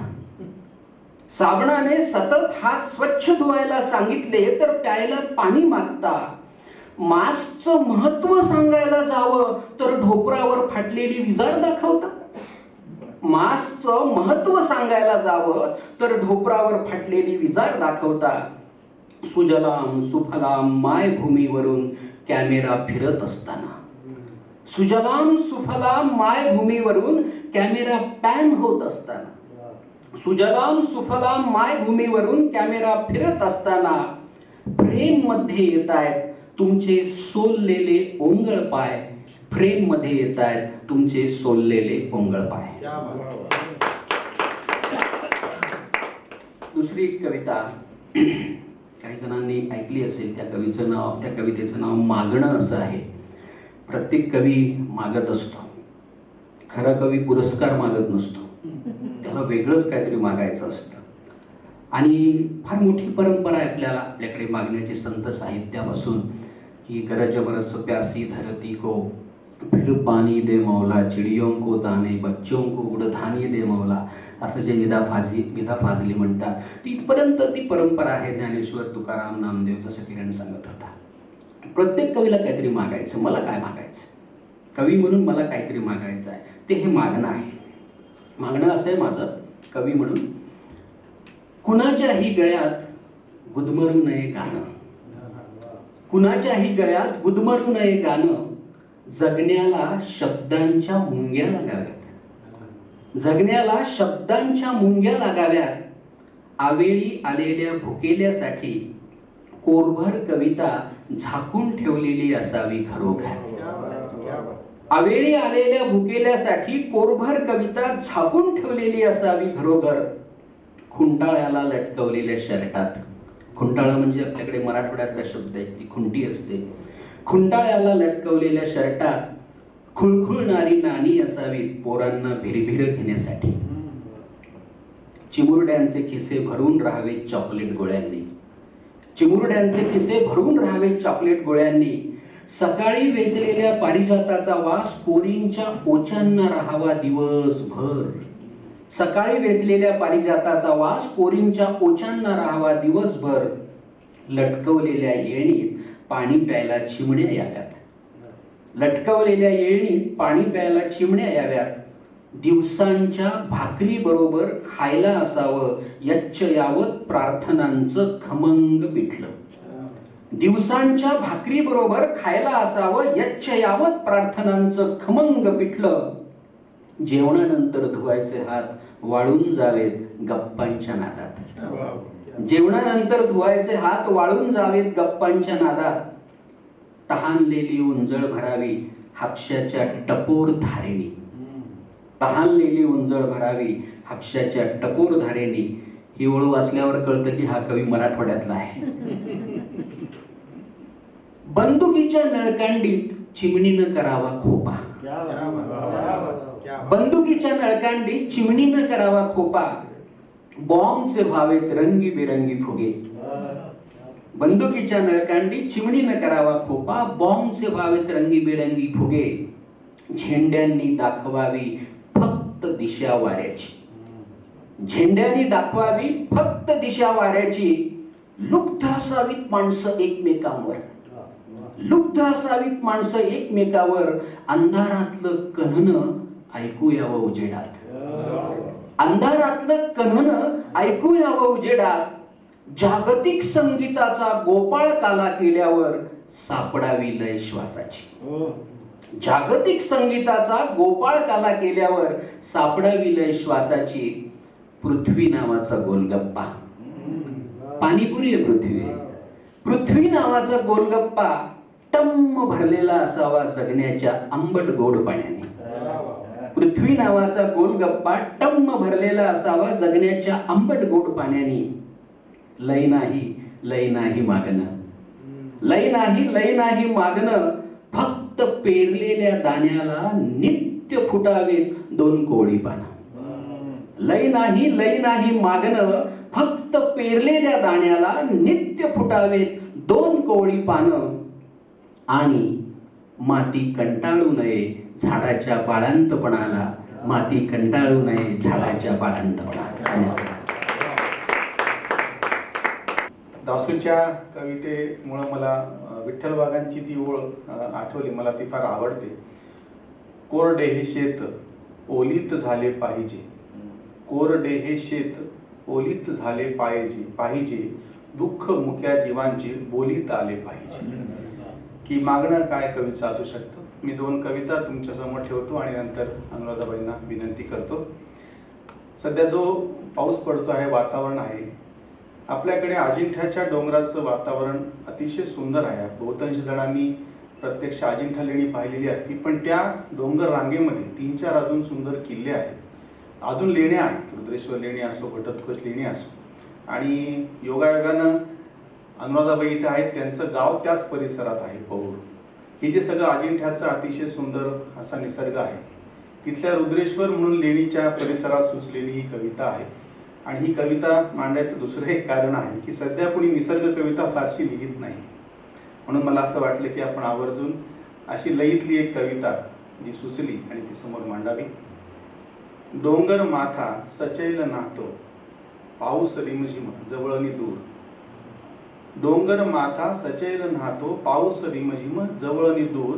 पोपट रंगी मखमालीचा हिरवा हिरवा दाटे पूर. डोंगर माथा सचैल नातो, पाऊस रिमझिम जवळनी दूर. पोपट रंगी पोपट रंगी मखमालीचा हिरवा हिरवा दाटे पूर. कभिन्न काळा कातळ फोडूनी पाणी उसळे झरा होऊनी. कभिन्न काळा कातळ फोडूनी पाणी उसळे झरा होऊनी. मंत्र घोष हो चैतन्याचा सभोवताली तुषार सिंचुनी. वाऱ्यावरती नाद उमटतो सुरात मिसळून जातो सूर. पाऊस रिमझिम जवळनी दूर, पाऊस रिमझिम जवळनी दूर. पोपट रंगी मखमालीचा हिरवा हिरवा दाटे पूर. तळ्यात वाकुनी पळत शोधतो लाल फुलांचे हासरे क्षण क्षण. तळ्यात वाकुनी पळत शोधतो लाल फुलांचे हासरे क्षण क्षण. काठावरची शिळा एकटी शिल्पासाठी झुरते कणकण. तळ्यात वाकुनी पळत शोधतो लाल फुलांचे हासरे क्षण क्षण. काठावरची शिळा एकटी शिल्पासाठी झुरते कणकण. चरता चरता गायीचे मग तिथेच अडूनी बसते खूर. पाऊस रिमझिम जवळनी दूर, पाऊस रिमझिम जवळनी दूर. वनात कोणी मनात कोणी सुखे नाचते पिसे फुलवणी. वनात कोणी मनात कोणी सुखे नाचते पिसे फुलवणी. गाणी येती मयूर केका पाना मधुनी वाजे ठेका. नादावनी मग खुळे पाखरू हवेत मारी सुरकन सूर. पाऊस रिमझिम जवळनी दूर, पाऊस रिमझिम जवळनी दूर. पोपट रंगी मखमालीचा हिरवा हिरवा दाटे पूर. डोंगर झाडी आभाळ पाणी जलरंगातील ठिपका आपण. डोंगर झाडी आभाळ पाणी, डोंगर झाडी आभाळ पाणी जलरंगातील ठिपका आपण. भव्य रूप ते पाहून मिटते ताठर मनीचे आपुले मीपण. डोंगर झाडी आभाळ पाणी, डोंगर झाडी आभाळ पाणी जलरंगातील ठिपका आपण. भव्य रूप ते पाहून मिटते ताठर मनीचे आपुले मीपण. चैतन्याच्या अनुभूतीने भरून येतो इवला ऊर. पाऊस रिमझिम जवळनी दूर, पाऊस रिमझिम जवळनी दूर. पोपट रंगी मखमालीचा हिरवा हिरवा दाटे पूर. आणि दुसरी कविता त्याला मी जुळी कविता म्हणतो. जसं हा एक तिथे किल्ला आहे, ज्या परिसरातली ही कविता आहे, वेताळवाडीचा किल्ला आणि रुद्रेश्वर लेणी, तसं बाजूला एक अंतूरचा किल्ला आहे. त्या परिसर आणि गवताळ्याचं अभयारण्य आहे. जे कोणी गेले नसतील त्यांना माझं आव्हान आहे की जरूर तुम्ही त्या परिसरात जा. आणि सध्याचं हा जे वातावरण आहे नेमकं अतिशय सुंदर असं वातावरण आहे. गवताळ्याच्या वनराजीतून येता फिरूनी जातो भरुनी गर्द पोपटी हिरवाईने आपुला डोळा. गवताळ्याच्या वनराजीतून येता फिरूनी जातो भरुनी गर्द पोपटी हिरवाईने आपुला डोळा. पाखर गाणी ऐकत ऐकत दगडामधून झुळझुळणाऱ्या पाण्याच्या पायातील वाजे घुंगुरवाळा. गर्द पोपटी हिरवाईने भरून येतो आपला डोळा. पाखर गाणी ऐकत ऐकत दगडामधून झुळझुळणाऱ्या पाण्याच्या पायातील वाजे घुंगुरवाळा. चंद्र कोरसा डोंगर फोडून, चंद्र कोरसा डोंगर फोडून हिरवाईचे तुरे लेवूनी, चंद्र कोरसा डोंगर फोडून हिरवाईचे तुरे लेवूनी.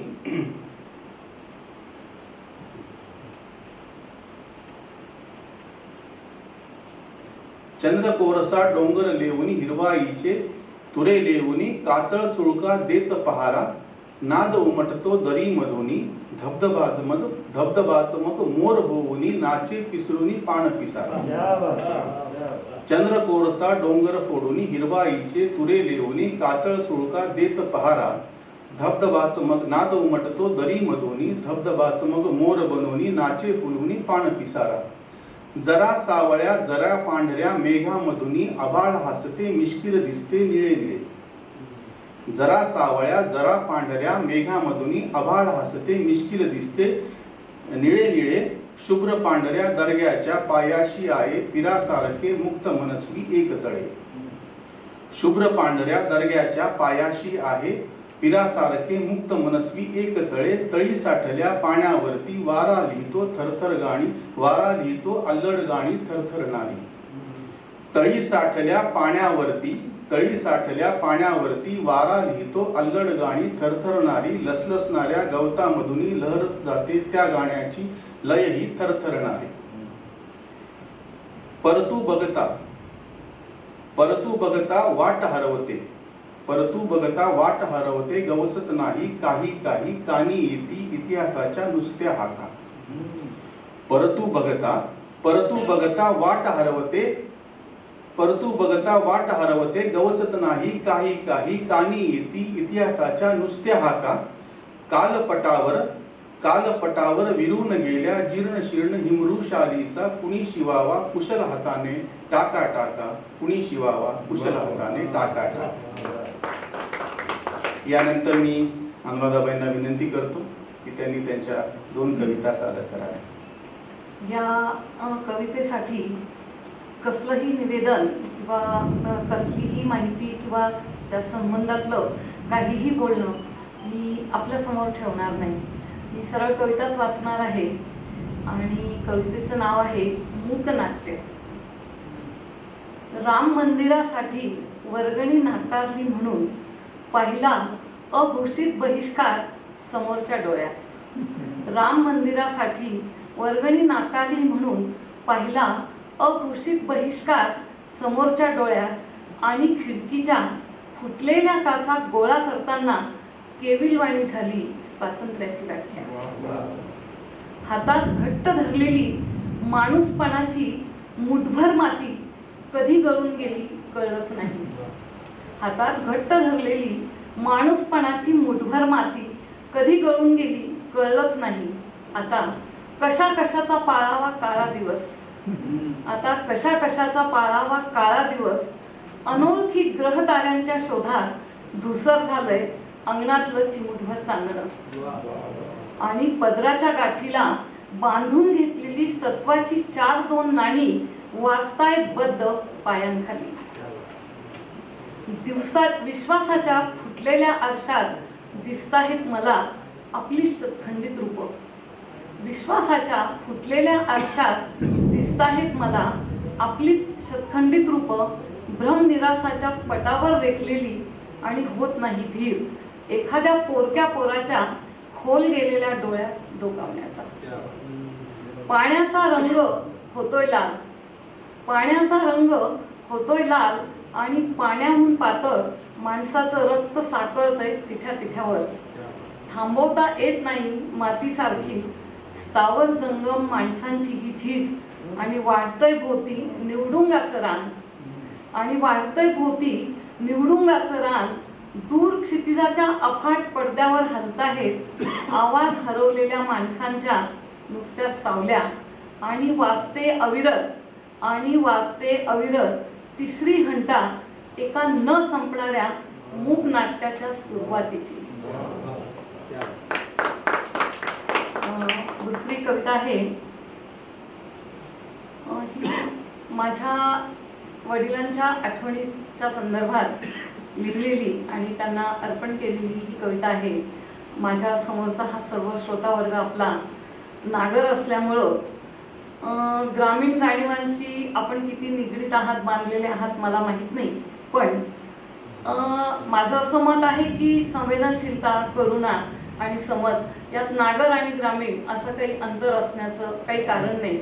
संवेदनशीलता ही सगळ्यांच्या बाबतीत आपण गृहीत धरतो आणि आजच्या काळात जेव्हा हजारो शेतकरी आत्महत्या करतायत, त्या रांगेत आहेत आणि पुढं किती करतील मला आणि तुम्हाला अजिबात माहीत नाही, तर त्या सगळ्यांसाठीच झालेली ही कविता आहे ती मी आपल्या समोर ठेवते. कवितेचं नाव आहे जन्माचा कर्जदार.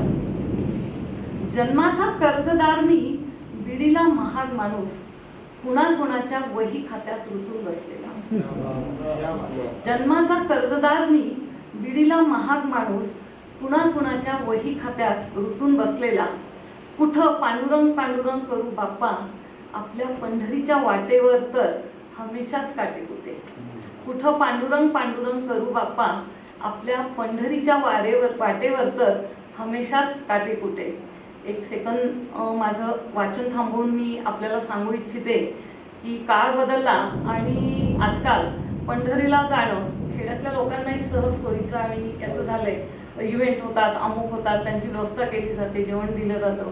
ज्या काळातलं मी हे सांगते आहे, तर चाचपडत चालते म्हातारी माय, तिच्या डोळ्यांसमोर फुलतं रोज हजारो पाकळ्यांचं काळं कमर आणि कधी डोकं तर कधी ढोपर. उघडं असणारा माणूस मी अधिकच काजळतो अनवाणी, दुर्कटलेल्या कंदिलाच्या काचेसारखा. माझी लाकडाची ठकी मुकी मुकी वावरते रानमूळ माझ घरात. माझी लाकडाची ठकी मुकी मुकी वावरते रानमूळ माझ घरात, जसं सावलीचं बोंड फुलून वाऱ्यावर. मी गुन्हेगार बाप, काळं पाणी कटतो तिच्या सोबत, येता दिवस जाता दिवस, वहिवाटीच्या चक्रात काडी काडीला मोतात हो. जोडव्यांवर नजर लावून जगणारी मुकाटाहू, जोडव्यांवर नजर लावून जगणारी मुकाटाहू फोडते. परक्या अन्नावर पोचणाऱ्या अंकुराला पोटाशी धरून आणि तोंडातला घास तोंडातच फिरतो घराच्या फिरलेल्या वाशांसोबत. घरदार गमावून भणंग भटकणाऱ्या पोरक्या पोराच्या डोळ्यांसारखे हे दिवस कटताना अभंगाच्या काटेरी ओळीही ओरबाडतात आधीच फाटकं आयुष्य जगू बाजूने. अभंगाच्या काटेरी ओळीही ओरबाडतात आधीच फाटकं आयुष्य जगू बाजूने. आणि दिवा लावून सूर्य पाहणाऱ्यांच्या जगात, आणि दिवा लावून सूर्य पाहणाऱ्यांच्या या जगात चालते आपली दिंडी टाळ मृदुंगाच्या गजरात, सुई विठ्ठल दोरा विठ्ठल म्हणत. की मुळात कार्यक्रम व्हावा, होऊ नये, घेता येऊ नये अशा असंख्य अडचणी होत्या. पण आपण ठरवून एक प्रयोग केला की आपण काही लोकांसमोर का होईना प्रत्यक्ष कार्यक्रम करूया. कारण की ऑनलाईन कार्यक्रमाचा बहुतेक जणांना आता कंटाळा आलाय, नाशी आलेला आहे. आणि काही ठिकाणी तर फक्त तो कॅमेरा चालू असतो आणि तो समोरचा माणूस पाहतोय असं नाही, म्यूट केलेला असतो. म्हणून आपण असा प्रयोग करतो आहोत की मोजक्या लोकांसमोर प्रत्यक्ष कार्यक्रम करूया, त्याचं व्हिडिओ शूटिंग करून घेऊया, तर नंतर लोकांसमोर तो दाखवूया. मी आपले आजचे सत्कारमूर्ती किरण येले यांना विनंती करतो की त्यांनी त्यांची एक कविता आमच्या समोर ठेवावी. मी थोडं मोठ्यानं फक्त मला पाठ असलेली आणि जुनीच कविता वाचली, जी श्रीकांत आणि दासूला कदाचित माहीत असावी, माहीत आहे, आणि बाकीच्या तुम्हाला तुमच्यासाठी नवीन असेल.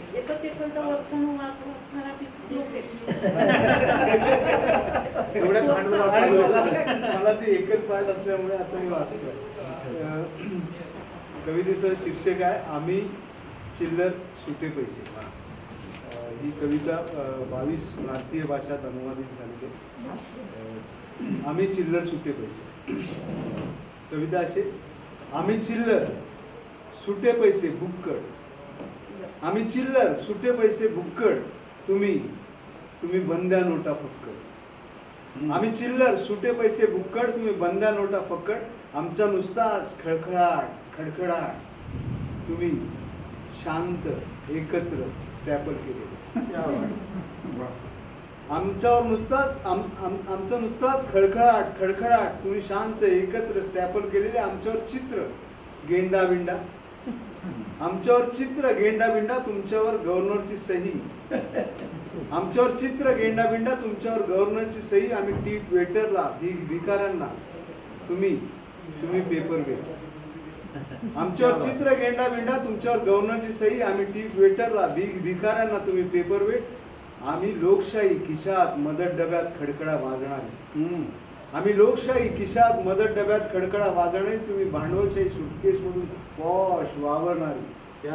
आमचा आवाज न्यायालयात न पोचणारा, आमचा आवाज न्यायालयात न पोचणारा, तुमची चाल कुजबूज न्यायालयाचा आवाज दाबणारा. आमचा आवाज न्यायालयात न पोचणारा, तुमची चाल कुजबूज न्यायालयाचा आवाज दाबणारी. आम्ही रोज जगण्याच्या प्रतीक्षेत मैताच्या अंगावरून जायचं. आपल्यात ती प्रथा आहे, पैसे जाणे टाकतात. आम्ही रोज जगण्याच्या प्रतीक्षेत मैताच्या अंगावरून जायचं. तुम्ही मध्यधुंदीत लग्नात बारमध्ये उडायचं. सलाम नोटांनो सलाम, आम्हा चिल्लरांचा तुम्हाला सलाम. त्यातल्या त्यात समाधान फक्त एक, त्यातल्या त्यात समाधान फक्त एक. आम्ही देवळात, देवघरात, पूजेच्या तळीत. त्यातल्या त्यात समाधान फक्त एक. आम्ही देवळात, देवघरात, पूजेच्या तळीत. तुम्ही रंगीत माडीवर, त्यांच्या ब्लाऊज मध्ये, शेजेखाली सलाम. क्या बात.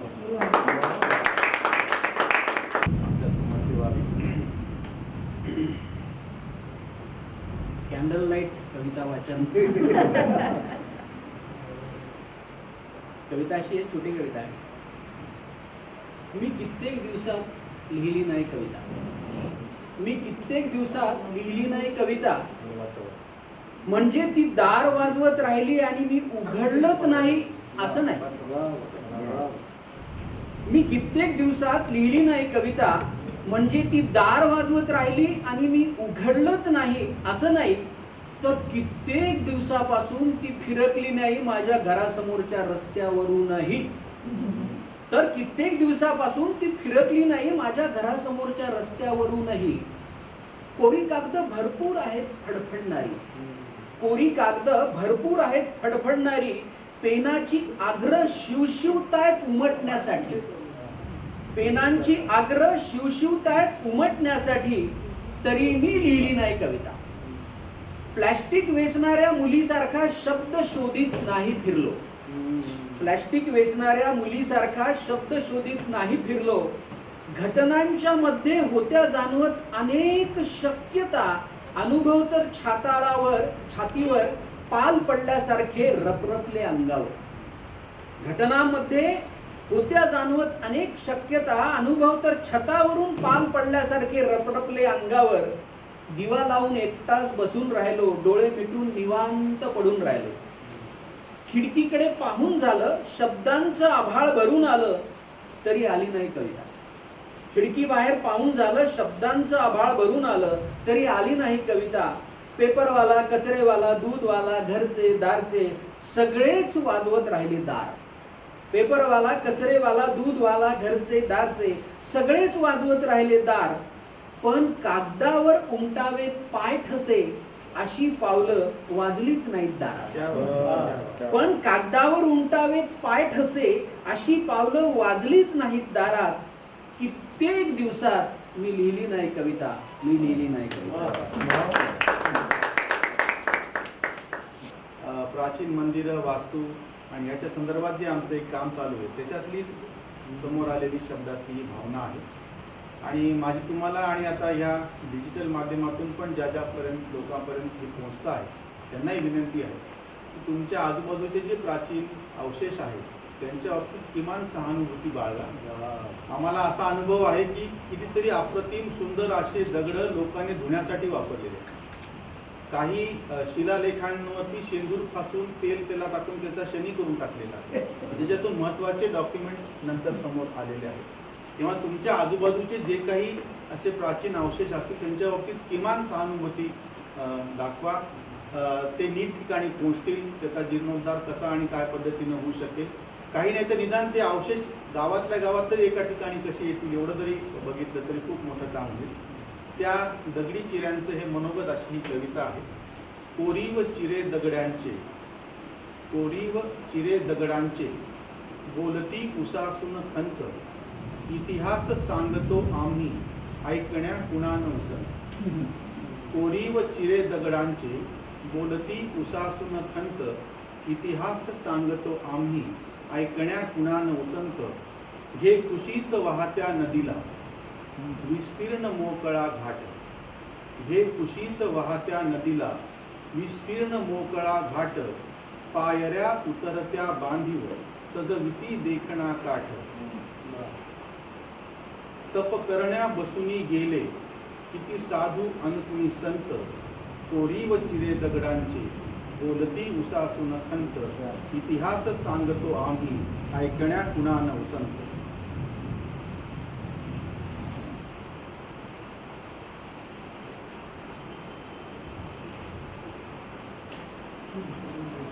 माझा मित्र मिलिंद महाजन इथं बसलेला आहे आणि ज्या किल्ल्याचा मी उल्लेख केला त्या ठिकाणी फक्त कमान आता शिल्लक आहे, बाकी सगळं पडून गेलेलं आहे. वेलांटी दार कमानी, छत भिंती चान ठिकाणा, वेलांटी दार कमानी, छत भिंती चान ठिकाणा, गुरुजाचा भक्त माजुनी हा काठ लढाऊ बाणा.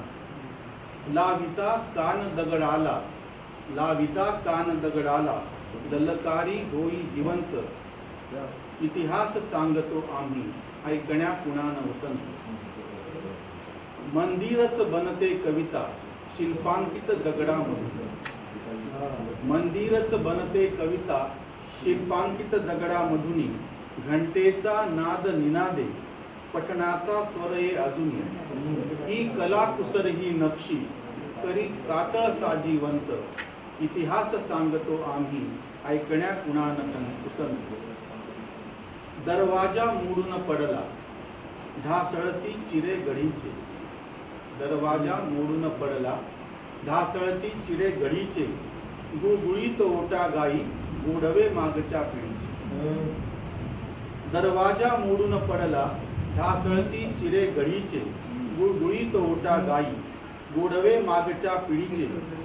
उद्ध्वस्त गढीची शाबूक पायरीच कीर्तिवंत, उद्ध्वस्त गढीची शाबूक पायरीच कीर्तिवंत, सांगती उसासून खंत, इतिहास सांगतो आम्ही ऐकण्या कुणा नवसंत, इतिहास सांगतो आम्ही ऐकण्या कुणा नवसंत. मी अनुराधाबाईंना विनंती करतो की या कवी संमेलनाचा आणि कार्यक्रमाचाही शेवट समारोप त्यांनी करावा. मी माझ्याकडून शिफारस माझ्या आवडत्या कवितेची करतो, पण त्यांना जी वाचायची आहे त्यांनी वाचावी. फक्त कविताच वाचते आपल्या समोर, सुरुवातीचं काही सांगत बसत नाहीये. कवितेचं नाव आहे ती पान लावते. मी पाहिली आहे भरल्या बाजारात पान लावणारी बाई, जी पाहते जगाकडे निरखून झाकलेल्या तुच्छतेनं देते नजरेला नजर न ओशाळता. पान लावता लावता पडू दिल्या आहेत तिनं डोक्यावरच्या पदरासोबत बाईपणाच्या सोवळ्या शंका पाठीमागे. टाकून दिला आहे घेतलेला वसा, टाकून दिला आहे घेतलेला वसा, देहधर्माच्या लादलेल्या जागराखात. तिच्या रंगवलेल्या हातांनी सारवल्या असतील कधी घरादाराच्या पोकळी उडालेल्या भिंती, पारखली असेल गवतासोबत काळीच कापणारी गिळ्या कोयत्याची धार. कुंकरला असेल भाकरी थापता थापता बसलेल्या चटक्यांसोबत चुलीतला जार, घातले असतील पोरा बाळांच्या नंतरासोबत त्याच्याही दोत्राला टाके. पण पान लावणारी बाई करत नाही आता एक पाय तळ्यात एक पाय मळ्यात. पण पान लावणारी बाई करत नाही आता एक पाय तळ्यात एक पाय मळ्यात.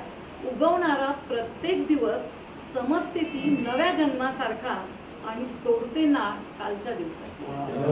क्या बात. नाकारते पसारभर चांदण्यासाठी रस्त्याकडेच्या अंधारातून सतत चाललेली वणवण सोसते मुकाट्यानं दरवेशी आणि अस्वलाच्या दाव्याची अदलाबदल. निष्ठू देते दंभाच्या फटीतून जगण्याचा अर्थ. निष्ठू देते दंभाच्या फटीतून जगण्याचा अर्थ. हिरव्या पानांच्या चौकटीआड झाकला गेलाय तिचा सुकलेला खराखुरा चेहरा. तिच्या घराच्या गळक्या छपराखाली आता वाजत राहते खरखरीत भैरवी. पोरी पिंगा ग पोरी पिंगा चा सूर बदलून. पण पान लावणारी बाई आजकाल हिशेब करते नुसत्याच चिल्लर खुर्दा नाण्यांचा. मळक्या नोटा मन लावून मोजते. अंथरुणाला पाठ टेकता टेकता उरलेले दिवस कात चुना लावून कनवतीला खोचते. ती पान लावते. क्या बात. सगळ्यांचे मनपूर्वक धन्यवाद लाईट द्यायचं. या पुरस्कारासाठी. आणि जेव्हा अजून ऑफलाईन कार्यक्रम सुरू झालेले नाहीत पुरेसे, पण तेवढ्यासाठी किरण येले आमचा मित्र मुंबईहून मुद्दाम या ठिकाणी उपस्थित राहिला. दासू वैद्य आमच्याबरोबर परिवर्तनमध्ये आहेत, पण आज कवी म्हणून आपण त्यांना इथे आमंत्रित केलं. मनोहरबाई ज्या खरंच कार्यक्रमांना आणि वगैरे जात नाही, त्यांनी आमचा हट्ट मान्य केला आणि आज ते उपस्थित राहिले. त्याचे सगळ्यांचे आभार. आपण आलात, आपल्या सगळ्यांचे आभार. CMIA या संस्थेने सभागृह उपलब्ध करून दिलं, त्यांचे मनपूर्वक आभार. परिवर्तन आणि नाथ उद्योग समूह जेव्हा केव्हा आम्हाला संधी भेटेल आणि परवानगी असेल तेव्हा परत एकदा जुने जसे कार्यक्रम व्हायचे त्याच पद्धतीने व्यवस्थित आखीव आणि भव्य असा कार्यक्रम आपण घेऊयात.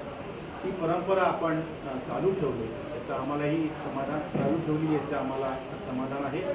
आपल्या सगळ्यांना विनंती, तुमच्या या उपक्रमाच्या संदर्भातल्या, म्हणजे यावर्षी म्हणून नाही, एकूणच उपक्रमाच्या संदर्भातल्या ज्या काही तुमच्या सूचना असतील जरूर आम्हाला कळवा. तुम्हाला आवडलेली महत्त्वाची वाटलेली पुस्तकं आम्हाला कळवा. आम्ही त्यांचा जरूर पुरस्कारांसाठी विचार करू. सगळ्यांचे मनपूर्वक धन्यवाद.